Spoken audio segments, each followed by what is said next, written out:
ఓం నమో వెంకటేశాయ. వ్రజకర్దమచరణ ప్రజనార్దన శరణ గోవింద గోవింద.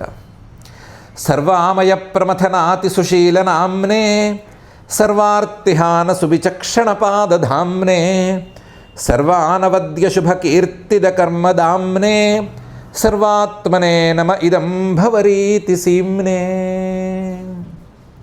అని రూపధేయకృత నామధేయకృతి భాగధేయవర నందధేయుడైన శ్రీనివాస పరమాత్మని నమస్కరించుకుంటూ శ్రీశుకుల వారు ఉపదేశం చేసిన శ్రీమద్భాగవత మహాగ్రంథం యొక్క అధ్యయన కార్యక్రమాన్ని మనం ప్రారంభించుకుందాము. యథాప్రకారం ప్రార్థనా శ్లోకాదులను అన్నిటినీ చదువుకుని ఈ కార్యక్రమానికి మంగళాచరణం చేసుకుందాము. శ్రీ గణేశ ప్రార్థన. నఖేన జిత శుభ్రాంశుం మఖేన హితకామదం ముఖేన హస్తినందేవం సుఖే నమత సాదరం. శ్రీ గురు ప్రార్థన. గురుర్బ్రహ్మా గురుర్విష్ణు గురుర్దేవో మహేశ్వరః గురుః సాక్షాత్ పరం బ్రహ్మ తస్మై శ్రీ గురవే నమః. శ్రీనివాస ప్రార్థన. ప్రత్యక్ష విషయాభాయ పరోక్షాఖ్యాననామినే ప్రత్యక్షరూపమానాయ శ్రీనివాసాయ తే నమః. అథ సంకల్పః అస్మాకం ఉపాత్త సమస్త దురిత క్షయ ద్వారా బుద్ధిశుద్ధ్యర్థం విద్యాభివృద్ధ్యర్థం భక్తిజ్ఞానవైరాగ్యాది తదనుకూల సర్వసంపత్సమృద్ధ్యర్థం శ్రీపరమేశ్వర ప్రీత్యర్థం శ్రీమద్భాగవత పాఠం కరిష్యామహే. అస్య శ్రీమద్భాగవత స్తోత్ర మహామంత్రస్య నారద ఋషి బృహతి ఛందః శ్రీకృష్ణ పరమాత్మా దేవత బ్రహ్మబీజం భక్తిశక్తి జ్ఞానవైరాగ్యే కీలకం. అస్మాకం శ్రీమద్భగవత్ప్రసాదసిద్ధ్యర్థే పాఠే వినియోగః ధ్యానం నారాయణేన పురుషేణ చ పౌరుషేయం వ్యాసప్రసూతశుకభాషిత పౌరుషేయం సంసారఘోర ఘనధూర్హత పౌరుషేయం వేదాంతమాలపత భాగవతం ఋషేయం. శ్రీ గురుభ్యో నమః. గర్గుల వారి గురించిన ప్రస్తావన వచ్చింది. దాంట్లో ఆయన పూర్వజన్మలను చెప్పడంలో స్పెషలిస్టు అని అనుకున్నాము. ఆయన రాసినటువంటి గర్గ సంహిత అనేటువంటి గ్రంథంలో ఆయన ఎంతోమంది పూర్వజన్మలను గురించి ప్రస్తావన చేశారు. వాటిల్లోంచి కొన్ని పూర్వజన్మలను గురించే మనం చెప్పుకుంటున్నాము. వాటిలో పూతన గురించి వాళ్ళ గురించి చెప్పుకున్నాము. తృణావర్తుని గురించి చెప్పుకోవాలి అని అనుకుంటే, తృణావర్తుడు గత జన్మలో సహస్రాక్షుడు అనే పేరు గల పాండ్యదేశపు మహారాజు. ఈయన నిజానికి విష్ణుభక్తుడు, ఎన్నో యజ్ఞయాగాదులు చేసినవాడు, చాలా గొప్పవాడి కిందే లెక్కైన. ఈయనకి చాలామంది భార్యలు ఉండేవారు. వీళ్ళందరినీ తీసుకుని ఒకరోజు పాండ్యదేశం అంటే దక్షిణ దేశం నుంచి నర్మదా తీరం వరకు విహారానికి వెళ్ళాడు. ఆ విహారానికి వెళ్ళి నర్మదా తీరంలో వీళ్ళందరితో భార్యలతో చాలా సంతోషంగా తిరుగుతున్నాడు. అలా తిరుగుతున్న సందర్భంలో దుర్వాస మహర్షి గారు అక్కడికి వచ్చారు. దుర్వాస మహర్షి గారిలో 2 లక్షణాలు ఉన్నాయి. ఎవరి మీదైనా కోపం వస్తే అది ముక్కోపమే, వాళ్ళ తాట తీసేటువంటి కోపమే. ఎవరి మీదైనా అనుగ్రహం కలిగితే వాళ్ళకి సర్వశ్రేయస్సులు కలిగేంత అనుగ్రహాన్ని చూపించడమే అనే లక్షణాలు 2 ఉన్నాయి. ఈ లక్షణాలు ఉన్నవాడు ఆయన. దూర్వాసుడు మహానుభావుడు, గొప్పవాడు, బ్రహ్మవేత్త అని తెలుసు ఈయనకి. తెలిసినా సరే ఆయన్ని దూరం నుంచి చూసినా సరే పట్టించుకోనట్టున్నాడు. ఎందుకు మన పనిలో మనం ఉన్నాము, మన విహారానికి ఆ ముసలాయన అడ్డం అని అనుకుని తన మానాన తన భార్యలతో ఉన్నాడు. దూర్వాసుడే కాసేపు వెయిట్ చేసి చూశాడు. చూసినా ఈయనేమీ లొంగలేదు. లొంగకపోవడంతో దుర్వాస మహర్షి గారికి కోపం వచ్చింది. కోపం వచ్చి, నన్ను లెక్క చేయకుండా గాలిలాగా భార్యల చుట్టూ తిరుగుతున్నావు కదా, గాలిలా రాక్షసుడిపై పడుండు అని శపించాడు. శపిస్తే ఆ శాపం పెట్టిన తర్వాత ఈయనకి కళ్ళు తెరుచుకున్నాయి సహస్రాక్ష మహారాజు గారికి. దాంతో దుర్వాస మహర్షి గారి పాదాల మీద పడ్డాడు. పడితే ఆయన శాప విమోక్షణాన్ని ప్రసాదించాడు. శ్రీకృష్ణుడి స్పర్శతో నీకు శాప విముక్తి కలుగుతుంది అని. దాని ప్రకారం గాలిలాగా తిరుగుతూ వచ్చాడు. శ్రీకృష్ణుని పైకి తీసుకెళ్దామని అనుకున్నాడు. ఆయన ఎప్పుడైతే శ్రీకృష్ణుడు గొంతు మీద పట్టుకున్నాడో అప్పుడు అతనికి ముక్తి కలిగింది. అదేదో పైనుంచి కింద పడేశాడు, ముక్కలైపోయినాయి, అవయవాలన్నీ ముక్కలైపోయినాయి అనేది కథాగమనం చక్కగా సాగటానికి, ఒక పద్ధతిలో సాగటానికి చెప్పే మాటలు. కానీ నిజానికి శాప విమోక్షణం అనే పని మీదే ఈయన వచ్చాడు. శాప విమోక్షణం చేసేసి ఆయన్ని పైకి పంపించేసేసాడు. ఇది తృణావర్తుడి కథ. ఇక మళ్ళీ మనం ప్రస్తుతానికి వస్తే నామకరణ వ్యవహారం సాగుతోంది. ఆ నామకరణంలో వాసుదేవ అని ఆ నల్ల పిల్లవాడికి నామకరణం చేశాడు గర్గుల వారు. ఆ వాసుదేవ అని పేరు పెట్టడానికి కారణం ఏదో కూడా చెప్పాడు. ఆ కారణం రెండిటికీ సరిపోయేటట్టుగా జాగ్రత్తగా చెప్పాడు. చెప్పి ఈయన్ని నమ్ముకోండి, ఈయన మీకు సర్వశ్రేయస్సులను కలిగిస్తాడు, ఈయన్ని నమ్ముకోండి, మీకు ఎన్ని కష్టాలున్నా సరే ఆ కష్టాలన్నిటినీ ఈయన్ని నమ్ముకుంటే దాటేయచ్చు అని చెప్పాడు. రెండు అర్థాల్లోనూ చెప్పాడు.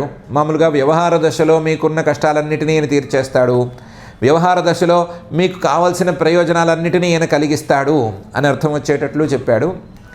ఈయన మీకు సంసార కష్టాన్ని దాటించడానికి పనికొచ్చేటువంటి పరమాత్మ, ఈయన మీకు నిశ్రేయసం అనే పేరు కలిగిన పరమ ప్రయోజనాన్ని ఇవ్వగలిగినటువంటి పరమాత్మ అని కూడా చెప్పాడు. చెప్పి ఇదేదో మీకు ఈరోజు చేస్తున్నాడని అనుకోవద్దు.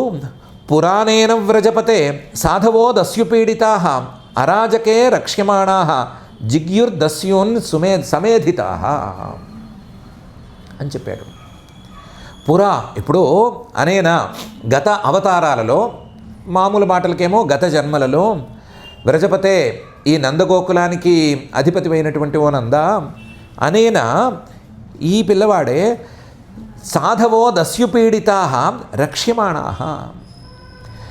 సాధువులు మంచివాళ్ళు, వేదాన్ని అలాగే భగవంతుణ్ణి పరమాత్మని విశ్వసించేవాళ్ళు, సద్వృత్తులు, మంచి నడవడిక కలిగిన వాళ్ళు, అలాంటి వాళ్ళని గనక ఎవరైనా దస్యువులు బందిపోట్లు ఇబ్బంది పెడితే దస్యుపీడితా అరాజకే, అందులోనూ రాజులు రక్షణ చేయని పరిస్థితుల్లో గనక వాళ్ళు అలా బాధలు పడుతూ ఉంటే రక్ష్యమాణా, వాళ్ళని రక్షించాడు ఈయన. ఈయన రక్షణలో ఉండి ఈయన రక్షణ చేస్తూ ఉండగా జిగ్యుర్దస్యూన్ సమేధితా, బాగా బలాన్ని పుంజుకుని వాళ్ళు కూడా తమ శత్రువులను గెలిచారు అని చెప్పాడు. పురాణేన వ్రజపతే సాధవో దస్యుపీడితా అరాజకే రక్ష్యమాణా జిగ్యుర్దస్యూన్ సమేధితా అని. చూచాయగా పైపైనకేమో ఆయన గత జన్మలలో గత అవతారాల్లో ఇలా చేశాడు అని చెప్తున్నాడు.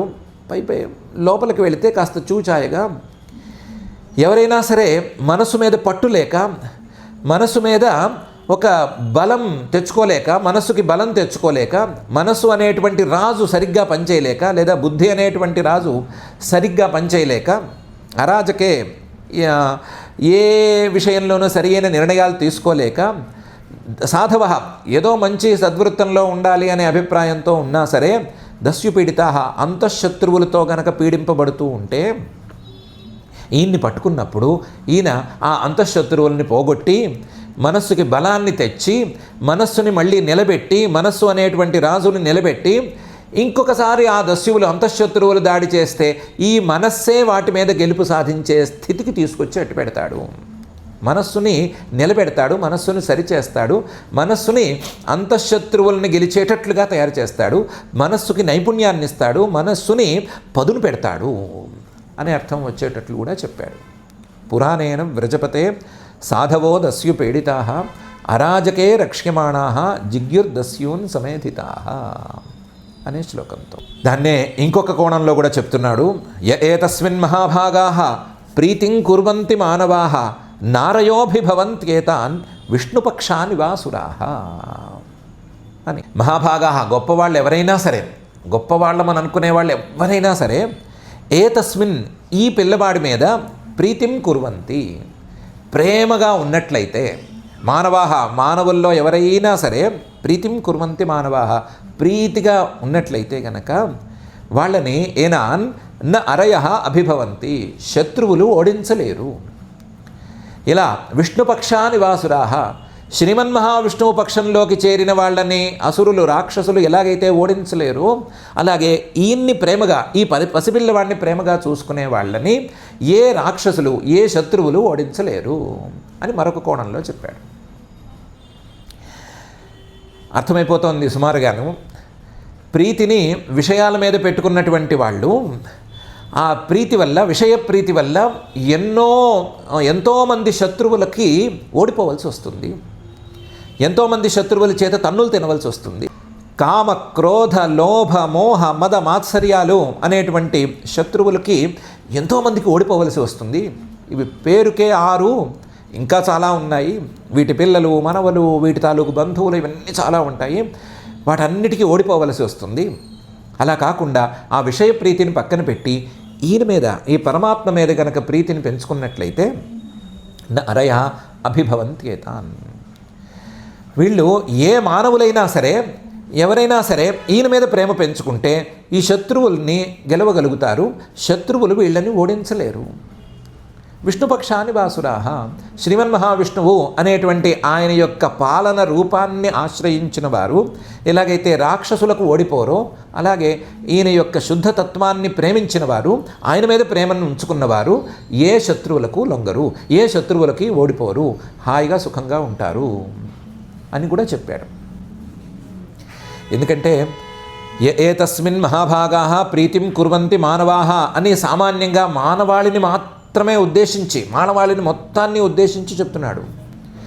కేవలం ఆ పసి పిల్లవాడు, ఆ నల్లటి పిల్లవాడు, ఇప్పుడు కొత్తగా వాసుదేవుడు అని పేరు పెట్టించుకున్నవాడు మాత్రమే అయితే ఆయన చుట్టూ ఉన్న వాళ్ళని గురించి మాత్రమే చెప్పాలి. ఆయన్ని ప్రేమించగలిగిన వాళ్ళు ఎవరుంటారు? ఆయన చుట్టూ ఉన్నవాళ్ళు, వాళ్ళని గురించి చెప్పాలి. సమస్త మానవాళిని ఇందులోకి ఎందుకు లాగుతున్నాడు అంటే, సమస్త మానవాళి ఎవరైనా సరే ఈ పరమాత్మ మీద ప్రేమ గనక పెంచుకున్నట్లయితే, ఎవ్వరు పెంచుకున్నా సరే వాళ్ళు శత్రువులను గెలవగలుగుతారు. ఆ పరమాత్మ మీద ప్రేమ పెంచుకోవటం సులభం కాదు కదా. అందుకని ఆయనే ఒక నల్లటి రూపాన్ని ధరించి, అందమైన రూపాన్ని ధరించి బాలుడి రూపంలో ఇక్కడున్నాడు. ఇప్పుడు కొత్తగా వాసుదేవుడు అని పేరు పెట్టుకున్నాడు. ఈయన మీద, ఈ సగుణ రూపం మీద ప్రేమను పెంచుకుంటూ పోతే, ఈ సగుణ రూపం మీద భక్తి పెంచుకుంటూ పోతే అది మెల్లగా ఆయన యొక్క తత్వం వైపుకు దారి తీస్తుంది. తీస్తే ఏ శత్రువు ఓడించలేని పరిస్థితి వస్తుంది అని చెప్పేస్తున్నాడు. స్పష్టంగానే చెప్పేస్తున్నాడు. ఏతస్మిన్ మహాభాగాః ప్రీతిం కుర్వంతి మానవాః నారయోభిభవంత్యేతాన్ విష్ణుపక్షాని వాసురాః అని. తస్మాత్ నందాత్మజోయంతే నారాయణ సమో గుణైః శ్రియా కీర్త్యా అనుభావేన గోపాయస్వ సమాహితః అని నందుడికి చెప్పవలసిన మాట చెప్పాడు. నందుడికి మొత్తం చెప్పేస్తే ఇబ్బంది, అందువల్ల నందుడికి చెప్పాల్సిన మాట ఏదో నందుడికి చెప్పాడు.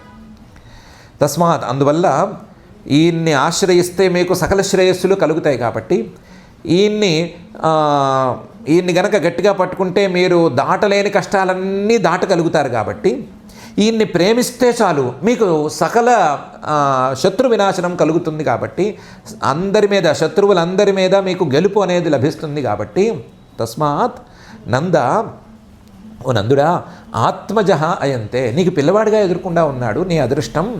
నారాయణ సమో గుణై, సాక్షాత్తు నారాయణుడితో సమానంగా ఉన్నాడు. గుణాలతో నారాయణుడితో సమానంగానే ఉన్నాడు. ఏమేం గుణాలతో? శ్రియా కీర్త్యా అనుభావేన.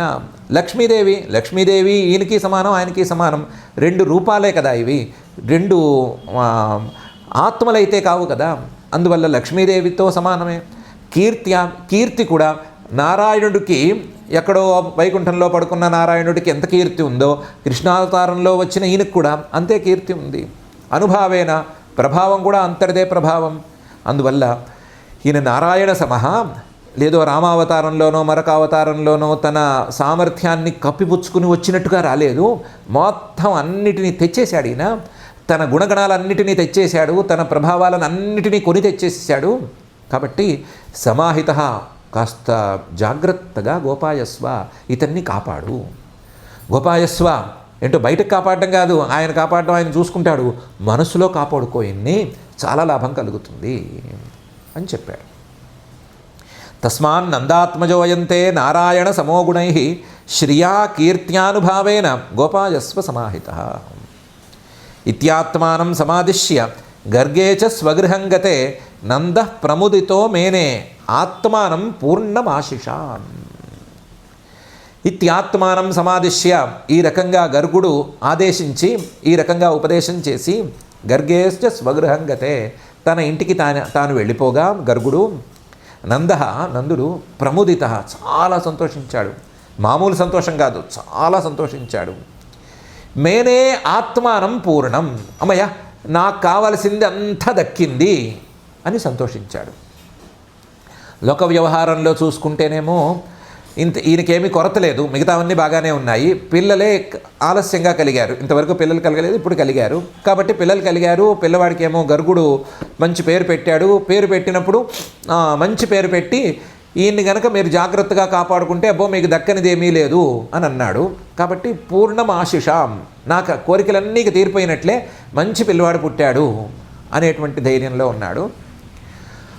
లోపలికి చూసుకుంటే గర్గుడు చెప్పిన మాటలు ఎక్కడో లోతుల్లోకి గుచ్చుకున్నాయి, తెలిసినా తెలియకపోయినా సరే లోపలికి ఎక్కడో గుచ్చుకుని ఈయన ఏదో పరమాత్మ యొక్క రూపమేమో అని ఎక్కడో తెలిసి తెలియకుండా ఎక్కడో మనసులో కొంత కదిలిక ఏర్పడుతోంది.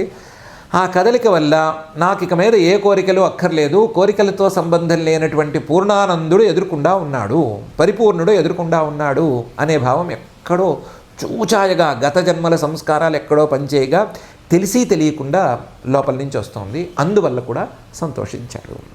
వ్యవహార దశలోనూ సంతోషించాడు, ఎక్కడో గత జన్మ తాలూకు ఉత్తమ సంస్కారాలు పనిచేయటం వలన కూడా కొద్దిగా సంతోషించాడు, కొద్దిగా పనిచేయటం వలన బాగా సంతోషించాడు.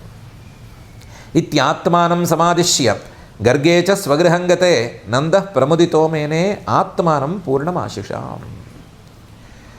దీంతో చాలా గొప్పగా వైభవంగా సాగవలసినటువంటి నామకరణం కాస్త చాలా గొప్ప ఆశీర్వచనాలతో, గొప్ప తత్వోపదేశంతో, గొప్ప వ్యవహారంతో, గొప్ప నామ నిర్వచనాలతో, గొప్ప తీరులో గొప్ప మహర్షి గారు చేసినటువంటి ఎవరికీ తెలియని కార్యక్రమంగా పూర్తయిపోయింది. నామకరణం అనేటువంటి తంతు పూర్తయిపోయింది. ఊరు పేరు లేనటువంటి పరమాత్మకి ఒక పేరు అనేది వచ్చింది. ఆ పేరు వాసుదేవ అనే పేరే. ఆ వాసుదేవుడు అనేటువంటి పేరునే గర్గుడు ఖాయం చేశాడు. కాబట్టి ఆ పేరుతోనే ఈయన ఇక మీద వ్యవహారంలోకి రావాలి.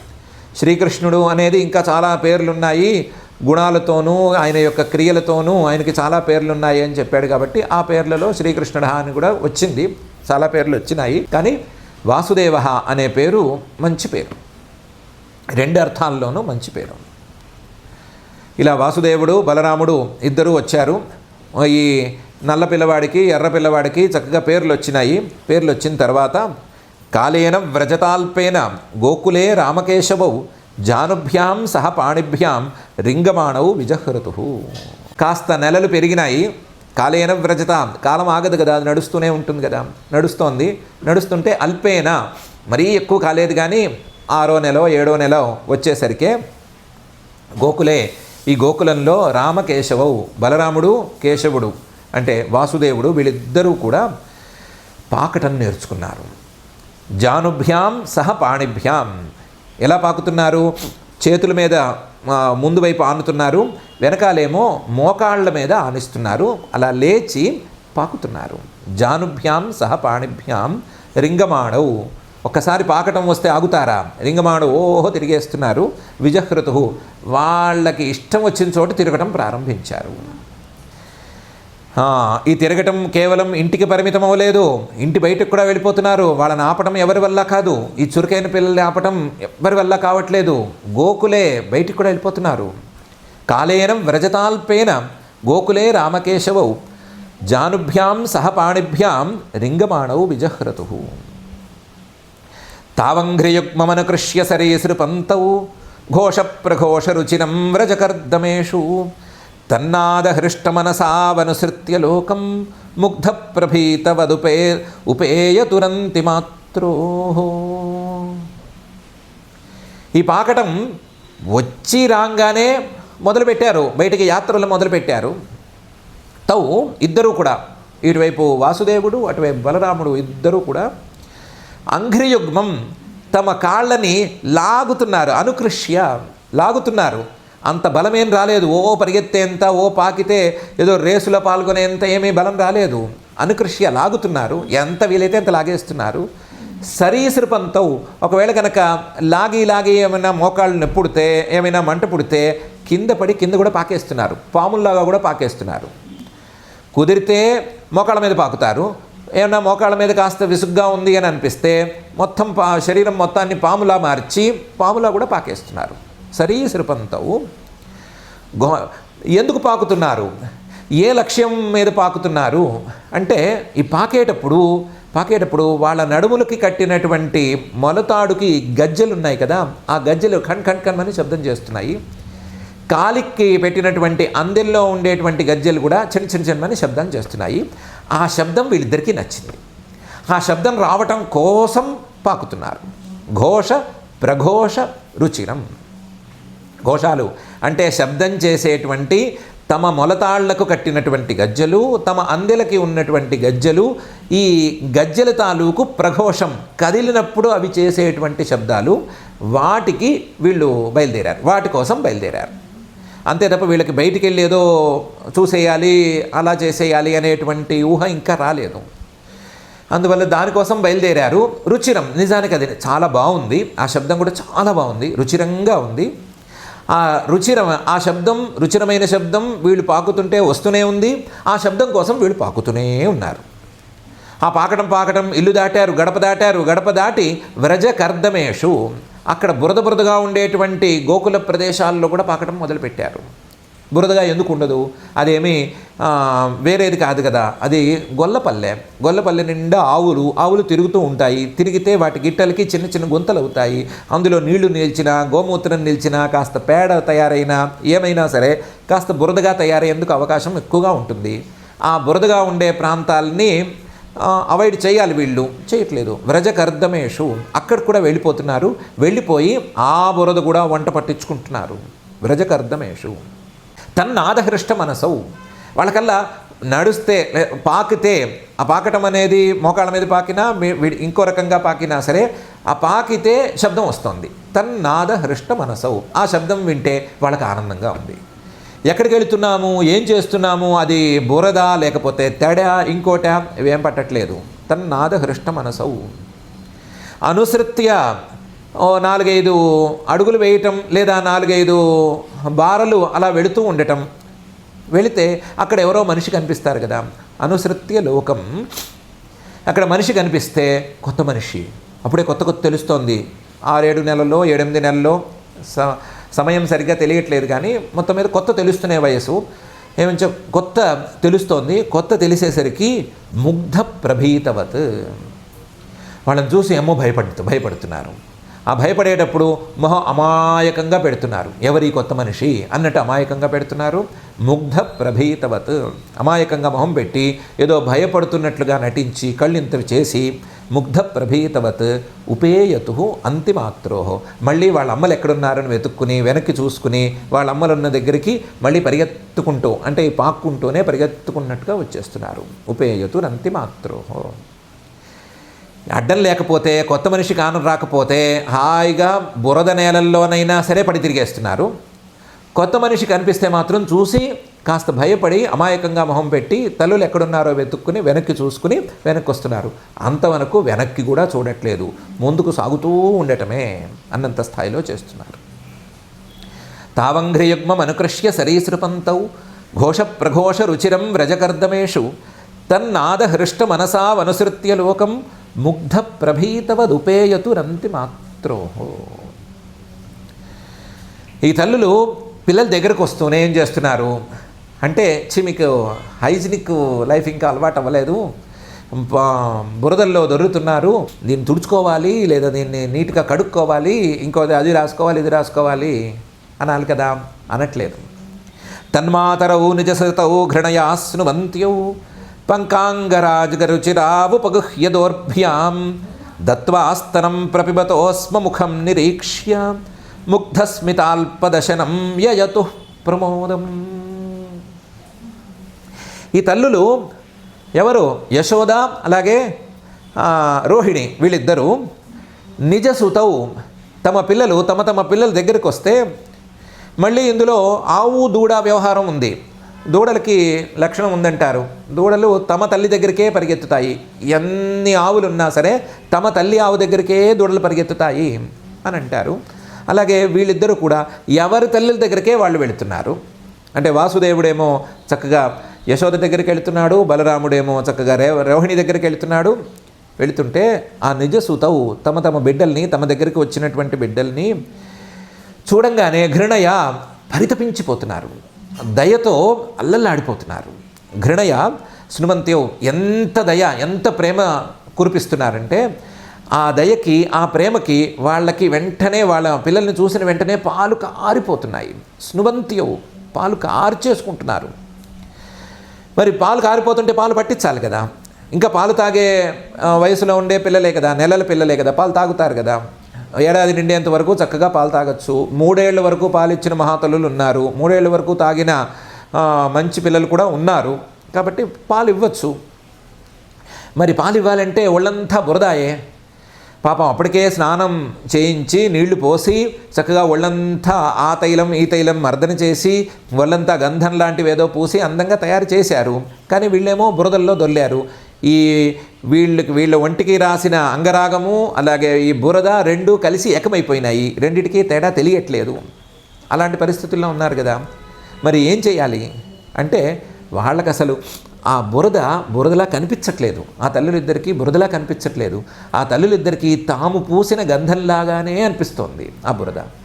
కాబట్టి పంకాంగరాగ రుచిరవు, ఈ పంకమే వాళ్ళకి అంటిన బురదే మనం రాసిన గంధం అన్నంత అందంగా కనిపించేసేసరికి ఉపగుహ్య దౌర్భ్యాం, దగ్గరికి తీసుకుని ఈ బురద ఏదో మనకంటుతుందనో, ఈ బురద వీళ్ళకి తప్పించాలి మనమే పూసుకుంటే ఎట్లాగానో అనుకోకుండా గట్టిగా కావలించుకుని, 2 చేతులు చాచి కావలించుకుని ఉపగుహ్య దౌర్భ్యాం దత్వాస్తనం, వెంటనే పాలిచ్చేసేసి ప్రపిబతోహో, వాళ్ళు ఆనందంగా తాగుతూ ఉంటే, అలసిపోయారు కదా అయ్యలు, అందుకని వాళ్ళు ఆనందంగా తాగుతూ ఉంటే ముఖం నిరీక్ష్య, పాలు తాగుతున్న వాళ్ళ ముఖాన్ని చూస్తూ ముఖం నిరీక్ష్య ముగ్ధస్మితాల్పదశనం, మధ్య మధ్యలో పాలు తాగుతున్న వాళ్ళు ఉత్తనే ఊరుకుంటారా? తల్లి చూస్తోంది అంటే వీళ్ళు కూడా నవ్వుతారు కదా. ఆ నవ్వుతున్నప్పుడు ముగ్ధస్మితం, ఏమీ ఎరగని అమాయకపు నవ్వుని చూస్తూ ఆ అమాయకపు నవ్వుతూ ఉంటే అప్పుడే మొలుస్తూ ఉండేటువంటి వాళ్ళ పాల పళ్ళు ఉన్నాయి కదా, కొత్తగా మొలుస్తున్న దంతాలు ఉన్నాయి కదా, అల్పదశనం, ఆ దంతాల తాలూకు చిన్న చిన్న చివర్లు, వాటిని చూస్తూ అల్పదశనం, అయ్యో పిల్లలకి పళ్ళు కూడా వచ్చేస్తున్నాయి, పెరిగిపోతున్నారు అని అనుకుంటూ యయతు ప్రమోదం, చాలా సంతోషాన్ని అనుభవించారు. ఈ పిల్లలేమో చురుగ్గా అల్లరి చేస్తున్నారు. అల్లరి చేయడంతో భాగంగా పీలిస్తే దగ్గరకు వచ్చి ముద్దుగా కూర్చుంటున్నారు. కూర్చోవడంలో భాగంగా పాలిస్తే చక్కగా తాగుతున్నారు. తాగుతూ చూస్తూ ఉంటే నవ్వుతూ ఉంటే నోరు తెరిస్తేనేమో చిన్న పళ్ళు కనిపిస్తున్నాయి, అప్పుడే మొలుస్తున్న పళ్ళు కనిపిస్తున్నాయి. ఇంతకంటే ఆ తల్లులకి సంతోషం ఏముంటుంది? కాబట్టి చాలా చాలా చాలా సంతోషించారు. నిజం చెప్పాలంటే తల్లులకి సంతోషం చాలా పీక్లో ఉండేటువంటి దశ ఇది. అలాంటి సంతోషాన్ని అనుభవించారు. ఎందుకంటే వీళ్ళు చేసే అల్లరి చూడడానికి బాగుంటుంది, ఎవరు వీళ్ళ మీద ఇంకా కంప్లైంట్లు చెప్పరు. అలాంటి దశ ఇది. ఎవరు కంప్లైంట్ చేయనటువంటి అందమైన అల్లరి చేస్తున్న ముద్దుగా నవ్వే పళ్ళు కూడా సరిగ్గా రాని దశ. దాంతో ఆ ఆనందాన్ని వాళ్ళిద్దరూ అనుభవించారు. తన్మాతరౌ నిజసుతౌ ఘృణయా స్నువంత్యౌ పంకాంగరాగ రుచిరా ఉపగుహ్య దౌర్భ్యాం దత్వాస్తనం ప్రపిబతోస్మ ముఖం నిరీక్ష్య ముగ్ధస్మితాల్పదశనం యయతు ప్రమోదం. మెల్లమెల్లగా ఇలాగే పెరుగుతున్న కొద్దీ వీళ్ళకు ఊహొచ్చింది. ఆ ఊహలో భాగంగా ఎవరైనా చూస్తే వాళ్ళ ముందు అల్లరి చేయాలి అనే ఒక సంకల్పం కలిగింది. ఆ సంకల్పంతో ఎవరైనా ఇంటికి ఆడవాళ్ళు వస్తే, మళ్ళీ మగవాళ్ళని చూస్తే భయం, ఆడవాళ్ళు వస్తే అబ్బో వీళ్ళు చేసే పనులు ఎన్ని అన్నీ కావు, వీళ్ళు వేసే వేషాలు ఎన్ని అన్నీ కావు. యర్హ్యంగనా దర్శనీయ కుమార లీలా అంతర్వ్రజే తదబలా ప్రగృహీత పుచ్చై వత్సైరితస్తత ఉభావమను అనుకృష్యమాణౌ ప్రేక్షంత్య ఉజ్జిత గృహాః జహృషుర్హసంత్యః అనే తీరులో వీళ్ళు అల్లరి చేస్తున్నారు. ఆ చూసిన వాళ్ళు కూడా, ఆ చూసిన ఆడవాళ్ళు కూడా అబ్బో చాలా సంతోషిస్తున్నారు. యర్హ్యంగనా దర్శనీయ కుమార లీలౌ, ఎవరైనా ఆడవాళ్ళు వస్తే, ఆడవాళ్ళు తరచుగా తల్లి దగ్గరకు వస్తారు కాబట్టి ఆడవాళ్ళు తొందరగా పరిచయం అవుతారు. తల్లితో దగ్గర సంబంధం ఉంటుంది కాబట్టి వాళ్ళు తొందరగా పరిచయం అవుతారు. మగవాళ్ళు తొందరగా పరిచయం అవ్వరు పసిపిల్లలకి, ఇది సహజం. కాబట్టి వీళ్ళకి బాగా ఇంటికి వస్తూ తల్లితో మాట్లాడుతూ ఉండేటువంటి ఆడవాళ్ళు వస్తే వాళ్ళకి మనం ఏమన్నా ఒక ఇది లీల చేసి చూపిద్దాము, మన అల్లరి చేసి చూపిద్దాము అనే ఊహ వచ్చేసింది వీళ్ళకి, అయ్యలకి. దాంతో యర్హ్యంగనా దర్శనీయ కుమారలీలో, ఒకవేళ వచ్చిన ఆడవాళ్ళకి ఏమైనా మన అల్లరి చూపిద్దాము అని అనుకున్నారా, అనుకున్న వెంటనే అంతర్వ్రజే, ఆ గోకులంలోనే అంటే తమ తమ ప్రాంతంలోనే ప్రగృహీత పుచ్చై వత్సై ఇతస్తత ఉభావ అనుకృష్యమాణవు, వాళ్ళు పెరిగినట్లుగానే ఇళ్లలో పెరిగినట్లుగానే దూడలు కూడా పెరుగుతూ ఉంటాయి కదా, దూడల్ని కూడా ఇంట్లోనే కదా పెంచుకుంటారు. దూడలనేమి గొడ్ల సావట్లో కట్టేరు కదా, దూడలు కూడా మన ఇంట్లో పిల్లలతో సమానం అనుకునే వాళ్ళు కదా వాళ్ళు. అందువల్ల ఇంట్లో తిరిగేటువంటి దూడల్లో ఒక చిన్న దూడని సెలెక్ట్ చేసుకుని ఆ దూడ తాలూకు తోక పట్టేసుకుని ప్రగృహీత పుచ్చై, ఈ పాకుతూనే ఆ దూడ తాలూకు ఇది పట్టుకుని వత్సై ఇతస్తత ఉభావ అనుకృష్యమాడవు, వీళ్ళు పట్టుకునేసరికి పాపం ఆ దూడ బెదిరిపోయి ఇటు అటు హడావిడిగా పరిగెత్తబోతూ ఉంటే వీళ్ళ బలానికి అది కూడా కొంత ఆగితే వీళ్ళ పట్టుకి అది కూడా అనుకున్నంత వేగంగా కదలలేకపోతూ ఉంటే ఆ కదలలేని పరిస్థితుల్లో అది గింజుకుంటూ ఉంటే ఉభావ అనుకృష్యమాడవు, ఇటు అటు కదులుతూ ఆ విన్యాసాలని వచ్చిన ఆడవాళ్ళకి చూపిస్తున్నారు. వత్సై ఇతస్తత ఉభావ అనుకృష్యమాణవు ఇలా చూపిస్తున్నారు. దీన్ని వచ్చిన అబలాహ స్త్రీలు ఎందుకు వచ్చారు, వీళ్ళు గృహ ఏదో పనిలో ఇంట్లో పనుల మీద వచ్చారు, యశోద ఇంట్లో పని మీద వచ్చారు లేదా వాళ్ళ ఇంటి పని మీద వచ్చారు. వచ్చిన వాళ్ళు ప్రేక్షంత్య ఇది చూస్తూ కూర్చోవటం అలవాటు పడిపోయారు, ఇది చూస్తూ కూర్చోవటం. ఉజ్జిత గృహాహ వాళ్ళు వచ్చిన పనిని వాళ్ళ ఇంట్లో పనిని అన్నిటినీ మర్చిపోవటం, మళ్ళీ ఎందుకు వచ్చామో ఎందుకు ఎప్పుడు వెళ్ళాలో ఇవేమీ గుర్తు రాకపోవటం. జహురుషు సంతోషించడం అనే అలవాట్లో పడిపోయారు. వాళ్ళు కూడా ఈ తల్లులతో పాటు వాళ్ళు కూడా చాలా సంతోషించడం మొదలుపెట్టారు. హసంత్య వీళ్ళు చేసే ప్రతి అల్లరికి ఈ తల్లులే కాకుండా ఈ వచ్చిన తల్లులు కూడా పకపక నవ్వటం అని ప్రారంభించారు. వీళ్ళు పకపక నవ్వటం ఏమిటి, ఈ ఇద్దరికీ ఉత్సాహం మళ్ళీ పెరగటం ఏంటి, ఉత్సాహం పెరిగిన కొద్దీ ఇంకో అల్లరి చేయటం ఏంటి, ఆ అల్లరి చూసిన వెంటనే వీళ్ళు ఇంట్లో పనులన్నీ మర్చిపోయి మళ్ళీ నవ్వటం ఏంటి, ఆ నవ్వటానికి మళ్ళీ ప్రోత్సాహం ఏంటి, ఇదే తంతు అయిపోయింది. ఇల్లంతా ఇదే ఈ నవ్వులతోనూ వీళ్ళు చేసే అల్లర్లతోనూ నిండిపోయింది. యర్హ్యంగనా దర్శనీయ కుమార లీలావంతర్వ్రజయ తదబలా ప్రగృహీత పుచ్చై వత్సైరితస్తత ఉభావనుకృష్యమాణౌ ప్రేక్షంత్య ఉజ్జిత గృహా జహృషుర్హసంత్య. ఇది దాటి అడుగులు వచ్చే దశ వచ్చింది, లేకపోతే ఈ పాకటమే కొంచెం వేగంగా పాకటం వచ్చింది. ఆ సంధి దశలో ఉన్నారు పిల్లలు. అప్పుడు శృంగ్యగ్నిదముష్ట్రియసి జలద్విజకంటకేభ్య క్రీడాపరావతిచలౌ స్వసుతౌ నిషేద్ధుం గృహ్యాణి కర్తుమపి యత్ర నతజ్జనన్యౌ శేకాత ఆపతురలం మనసోనవస్థాం.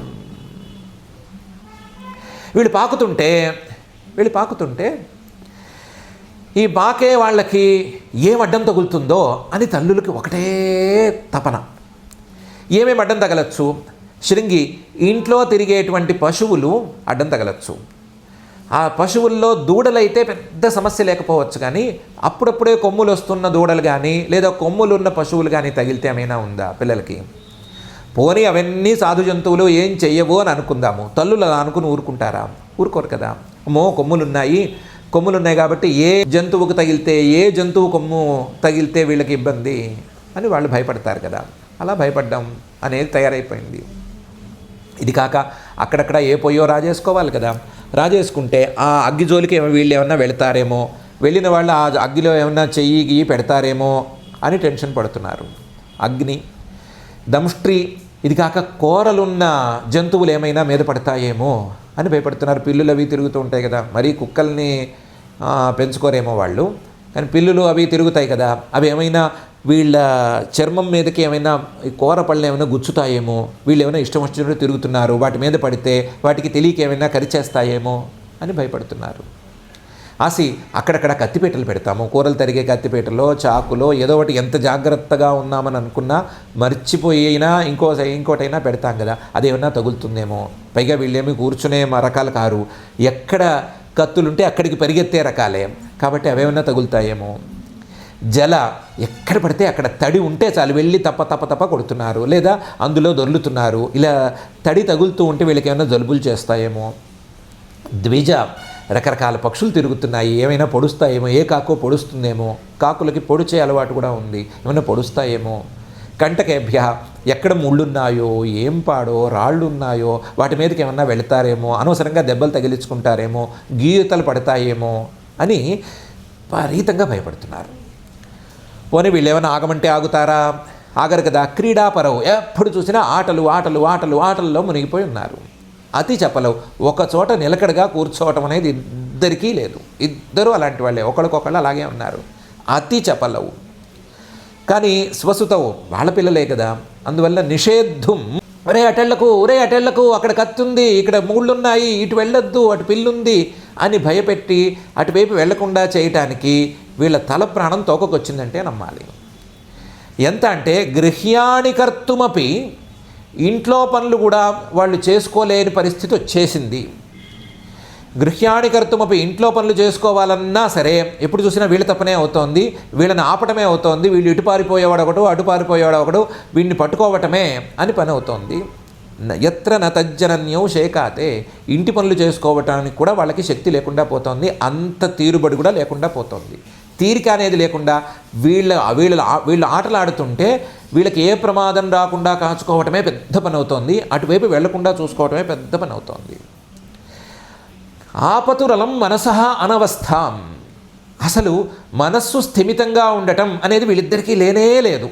స్థిమితంగా కాసేపు నడువు వాలుద్దామమ్మా అంటే లేదు. స్థిమితంగా ఓ కూర తరుక్కుందామమ్మా లేదు. స్థిమితంగా ఓ వంట చేసుకుందామమ్మా లేదు. బట్టలు ఉతుక్కుందామన్నామా లేదు. ఏ పని స్థిమితంగా చేసేట్టు లేదు. ఏ పని చేస్తున్నా సరే వీళ్ళు ఎటు వెళ్ళారో అని సందేహం. చూస్తే వాళ్ళు అటు వెళ్ళే ఉంటారు, అటు కాకపోతే మరొక వైపైనా వెళ్ళే ఉంటారు. వాళ్ళని ఆపటం అనేదే పని అవుతోంది తప్ప వేరే పని జరగటం లేదు. మనస్సు నిలకడగా వీళ్ళకే ఉండటం లేదు, తల్లులకే ఉండటం లేదు. ఆపతురలం మనసోనవస్థాం, ఎలాంటి అనవస్థ ఇది అంటే మనస్సు నిలకడగా ఉండకపోవటం అంటే ఎలాంటి పరిస్థితి అంటే ఇలాంటి అనవస్థ, మనస్సు నిలకడగా ఉండకపోవటం అనేది కనుక వస్తే పరమానందం కలుగుతుంది. వ్యావహారిక దశలో గృహస్థాశ్రమంలో అతి ఆనందం, చెప్పుకోదగ్గ ఆనందం అనేది కలిగేటువంటి దశ ఇదే. అలాంటి ఆనందాన్ని అనుభవిస్తూ మనస్సు నిలకడగా ఉంచుకోకుండా చాలా ఇబ్బంది కూడా పడుతున్నారు వాళ్ళు. శృంగ్యగ్నిదంష్ట్రియసి జలద్విజకంటకేభ్య క్రీడాపరావతిచలౌ స్వసుతౌ నిషేద్ధుం గృహ్యాణి కర్తుమపి యత్ర నతజ్జనన్యౌ శేకాత ఆపతురలం మనసోనవస్థాం. ఇలా వీళ్ళ పాకుడు కాలం, పాకేటువంటి కాలం గడిచింది. కాలేనాల్పేన రాజర్షే రామ కృష్ణశ్చ గోకులే అఘృష్ట జానుభిః పద్భిః విచక్రమతు రంజసా. వీళ్ళు పాకుతున్నారు అని అనుకునే లోపలే కాలేన అల్పేన, చాలా తక్కువ కాలంలోనే రాజర్షే, ఓ పరీక్షిత్తు, రామ కృష్ణశ్చ, బలరాముడు కృష్ణుడు కూడా గోకులే, ఆ గోకులంలో అఘృష్ట జానుభిః పద్భిః, ఈ మోకాళ్ళతో పాకటం అనేదాన్ని ఆపేసి పద్భిః, ఆ కాళ్ళతోనే విచక్రమతు, నడవటం ప్రారంభించేసేసారు. విచక్రమతు అంజస, ఏదో అడుగులు తడబడ్డాయి ఒక రోజు 2 రోజులు, ఈ లోపల వాళ్ళే నేర్చేసుకున్నారు, తడబడకుండా పరిగెత్తటం అనేది మొదలుపెట్టేశారు. కాలేన ఆల్పేన రాజర్షే రామ కృష్ణశ్చ గోకులే అఘృష్ట జానుభిః పద్భిః విచక్రమతు రంజస. ఈ నడక వచ్చింది. నడక రాగానే ఇంటి బయటకు వెళ్ళిపోవటం సులభంగా వచ్చేసింది. ఇంటి బయటకు వెళ్ళిపోగానే బయట పిల్లలు కనిపించారు. బయట పిల్లలు కనిపించంగానే వాళ్ళు ఏకమైపోయారు. బయట పిల్లలు, ఇంట్లో పిల్లలు అందరూ ఏకమైపోయారు. తతస్థు భగవాన్ కృష్ణో వయస్యైర్వ్రజబాలకైః సహ రామో వ్రజస్త్రీణాం చిక్రీడే జనయన్ముదం. తతస్థు భగవాన్ కృష్ణ, షడ్విధైశ్వర్య సంపన్నుడు, సర్వాత్మకుడు, సర్వసమర్థుడు, మహానుభావుడు, కానీ పిల్లవాడుగా పుట్టాడు కదా, కృష్ణ అనే పేరు పొందాడు కదా. ఆయన రూపాన్ని దృష్టిలో ఉంచుకునో లేకపోతే అందరి మనస్సుల్ని అలాగే ఆకర్షించేస్తున్నాడు. ఆ గోకులంలో ఉండే వాళ్ళది లేదా వినేవాళ్ళది అందరిది మనస్సుని లాగేస్తున్నాడు అనే అర్థంలోనూ కృష్ణ అనే పేరు కూడా వచ్చింది కదా. గర్గుల వారు వాసుదేవ అని మాత్రమే పెట్టినా సరే ఈయనకి గుణనామాలు చాలా ఉంటాయని చెప్పినప్పుడు కృష్ణ అనే నామం కూడా వచ్చినట్లే అయింది కదా.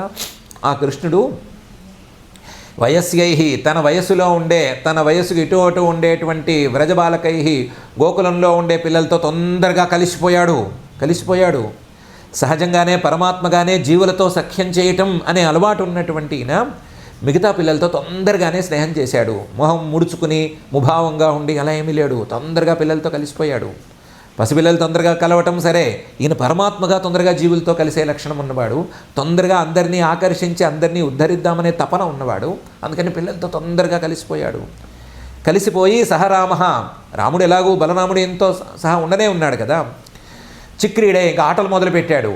ఎంత ఆటలు అంటే వ్రజస్త్రీణాం జనయన్ముదం, ఇంకా తల్లులకి మాత్రమే కనిపించే ఆటలు తగ్గిపోయినాయి.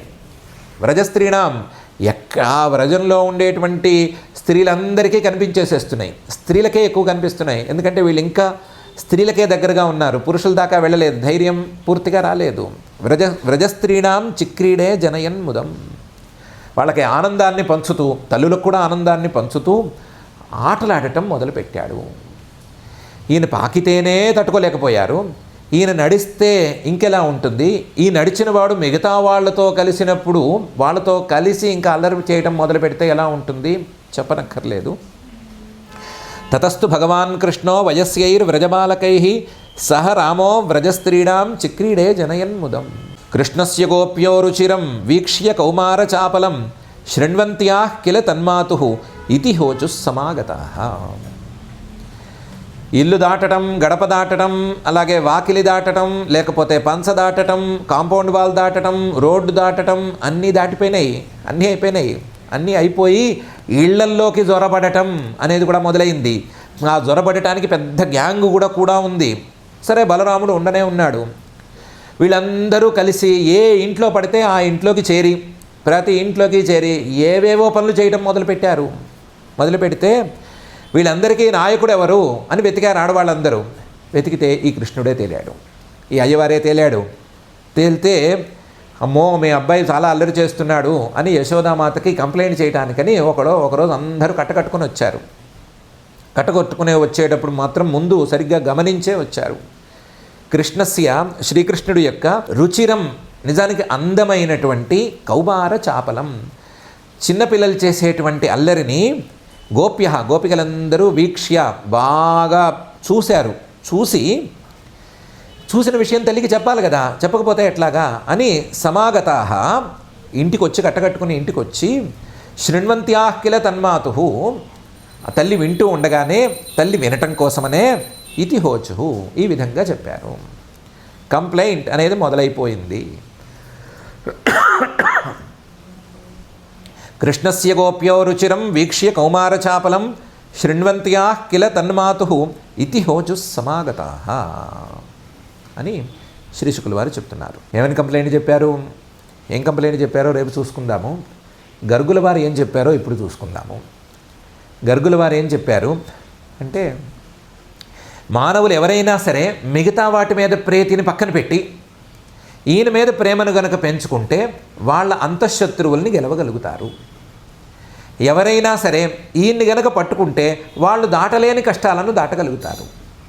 ఎవరైనా సరే ఈయన్ని పట్టుకుంటే అబ్బో ఎన్ని శ్రేయస్సులనైనా పొందగలుగుతారు అని చెప్తున్నారు.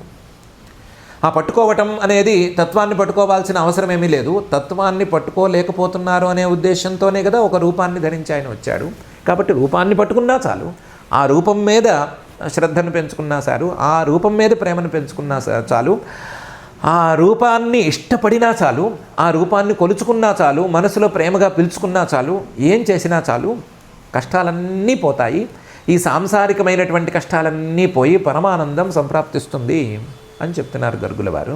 కాబట్టి దాన్ని మనం ప్రధానంగా పట్టించుకుని ఆ వాసుదేవుడు, కృష్ణుడు, సర్వజ్ఞుడు, ఈశ్వరుడు, ఆయన పేరు ఏదైనా కానీ, ఆయనలో మనకు రచ్చేటువంటి అంశం ఏదైనా కానీ, ఆయన రూపం ఏదైనా కానీ, ఆ రూపం మీద ప్రేమను పెంచుకోవటం ఎట్లా అని ఆలోచించుకుందాము. ప్రేమ పెంచుకుంటే పెరుగుతుంది. ప్రేమ దానంతరదే పుట్టాలి, దానంతరదే పెరగాలి, అది ఎప్పుడు ఎవరి మీద కలుగుతుందో తెలియదు అని అక్కడ విని ఆ డైలాగులు కొట్టకూడదు. అవేవో నడిపించుకోవడానికి డైలాగులు. ప్రేమ పెంచుకునే తీరు కూడా ఉంది. ప్రేమను పెంచుకోవటానికి ఆసక్తిని పెంచుకోవటం అనేది దారి. ఆసక్తిని పెంచుకోవటానికి ఆ విషయాన్ని గురించి మళ్ళీ వింటూ ఉండటం అనేది దారి. వినేటప్పుడు అందులో ఉండేటువంటి అంశాలను తరచి మనసులో చూసుకోవటం అనేది దారి. ఆ దారిని పట్టుకుని ఆ దారి గుండా మనం ప్రేమను పెంచుకునేటువంటి దారి చూసుకుందాము. మనకు అలా ప్రేమ పెరిగేటట్లుగా, మనకు అలా అనితరమైనటువంటి ప్రేమ, ఇతర వస్తువుల మీద సోకని ఆ పరమాత్మ మీదే ఉండేటువంటి ప్రేమను అనుగ్రహించవలసిందిగా ఆ రూపధేయకృత నామధేయకృతి భాగధేయవర నందధేయుడైనటువంటి శ్రీనివాస పరమాత్మని భక్తిగా ప్రార్థించుకుందాము. ఈరోజుకు క్షమాప్రార్థనాదులను చెప్పుకుని మంగళాచరణం చేసుకుందాం. అథ క్షమా ప్రార్థన. యదక్షరపదభ్రష్టం మాత్రాహీనం చ యద్భవేత్ తత్సర్వం క్షమ్యతాం దేవనారాయణ నమోస్తుతే. అథ భగవత్సమర్పణం. కాయేన వాచా మనసేంద్రియైర్వా బుద్ధ్యాత్మనా వా ప్రకృతే స్వభావాత్ కరోమి యద్యత్ సకలం పరస్మై నారాయణాయేతి సమర్పయామి. అథ లోకక్షేమ ప్రార్థనా. సర్వే భవంతు సుఖినః, సర్వే సంతు నిరామయాః, సర్వే భద్రాణి పశ్యంతు, మా కశ్చిద్ దుఃఖభాగ్ భవేత్. అథ మంగళం శ్రియః కాంతాయ కళ్యాణ నిధయే నిధయేర్థినాం. శ్రీవేంకటనివాసాయ శ్రీనివాసాయ మంగళం.